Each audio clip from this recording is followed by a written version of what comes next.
నమస్తే. ఇన్నాళ్ళు నన్ను సపోర్ట్ చేస్తూ, ఎంకరేజ్ చేస్తూ మీ ప్రేమను నాకు అందిస్తున్న ప్రతి ఒక్కరికి కృతజ్ఞతలు. అలాగే ఈ వీడియో కూడా ఖచ్చితంగా మీకు ఉపయోగపడుతుంది. లైక్, షేర్ అండ్ సబ్స్క్రైబ్ చేసి మీ సపోర్ట్‌ని నాకు అందించండి. అలాగే ఈ వీడియో పట్ల మీకున్న అభిప్రాయాన్ని కామెంట్ సెక్షన్‌లో కామెంట్ చేసి తెలియజేయండి. ఇప్పుడు వీడియోని చూద్దాం. నమస్కారం. రేపటి విశిష్టతని ఒకసారి చూద్దాం. రేపు 16వ తారీఖు ఏప్రిల్ నెల 2024వ సంవత్సరం మంగళవారం. శ్రీ క్రోధినామ సంవత్సరం ఉత్తరాయణం వసంత ఋతువు. రేపు చైత్రమాస శుక్లపక్ష అష్టమి తిథి మధ్యాహ్నం 1:23 వరకు. తదుపరి నవమి తిథి. పుష్యమి నక్షత్రం రాత్రి తెల్లవారుజామున 5:16 వరకు. తదుపరి ఆశ్లేష నక్షత్రం. నక్షత్ర వర్జం ఉదయం 11:49 నుండి 1:34 వరకు. అమృతకాలం రాత్రి 10:17 నుండి 12:02 వరకు. హైదరాబాద్ ప్రాంతం వారికి రేపు సూర్యోదయం ఉదయం 5:59 సూర్యాస్తమయం సాయంత్రం 6:33 చంద్రోదయం మధ్యాహ్నం 12:27 చంద్రాస్తమయం రాత్రి 1:56 అభిజిత్ ముహూర్తం పగలు 11:51 నుండి మధ్యాహ్నం 12:41 వరకు. దుర్ముహూర్తం ఉదయం 8:30 నుండి 9:20 వరకు.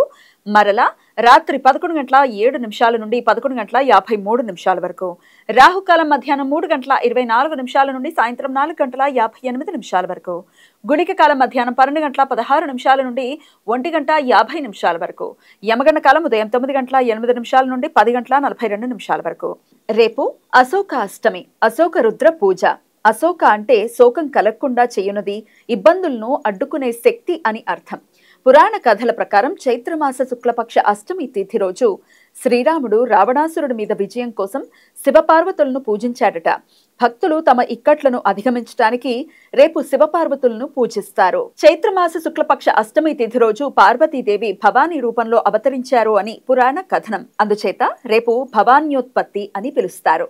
శత్రు బాధలను అధిగమించడానికి రేపు భక్తులు భవానీ పూజ చేస్తారు. రేపు మాస దుర్గాష్టమి.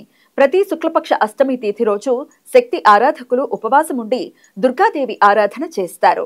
రేపు మంగళవారం మరియు ఆశ్లేష నక్షత్ర కలయిక ఉండటం వలన సర్వార్థ సిద్ధి యోగం రేపు రాత్రి 5:16 నుండి ఎల్లుండి సూర్యోదయం వరకు ఉంటుంది. ఈ సమయంలో నూతన వ్యాపార ప్రయత్నాలు చేయడానికి, కొత్త పనులు ప్రారంభించుకోవటానికి అనుకూలం. ఈ సమాచారాన్ని మనకు అందించిన వారు మేడికొండూరు విశ్వనాథ్ ప్రసాద్ గారు.